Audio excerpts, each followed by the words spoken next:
Jakaipada inarega, Jakaipada inarega, Jakaipada inarega. Yeah, it's a boss. Definitely. Moyo wangu no sinina ruvengo ne utinyeshe. Haridoke nisina kuchibande jikone. Pakaitwa sakanaka ne mungo mokati memoyo zvinondirwadza sei. Muromo wangu nongotaura zvese pandinofamba mukati meguta ishe maziso angu hasi kuguta ndinotarisa vakadzi vakawanda asi ndinaye wangu hani wandakada chakanaka chakaitwa neshamwari yangu nechemumwoyo ndotidai zviri zvangu itai kuti ndikutsikane nezvangu ndipo chete pane chichemo changu moyo wangu unosinina ruvengo neudzinyeshe haridoke ndisina kuchiva ndizvigone pakaitwa sakanaka nemumwe mukati memoyo zvinondirwadza sei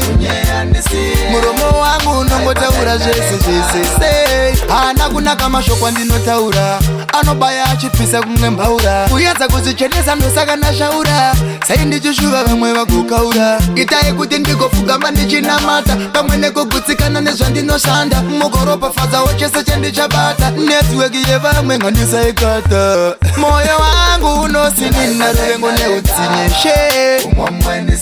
haridoke ndisina kuchiva ndizvigone pakaitwa sakanaka nemumwe mukati memoyo zvinondirwadza sei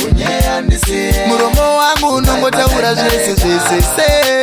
pandinofamba mukati meguta ishe maziso angu hasi kuguta ndinotarisa vakadzi vakawanda asi ndinaye wangu hani wandakada chakanaka chakaitwa neshamwari yangu nechemumwoyo ndotidai zviri zvangu itai kuti ndikutsikane nezvangu ndipo chete pane chichemo changu moyo wangu unosinina ruvengo neudzinyeshe haridoke ndisina kuchiva ndizvigone pakaitwa sakanaka nemumwe mukati memoyo zvinondirwadza sei muromo wangu unongotaura zvese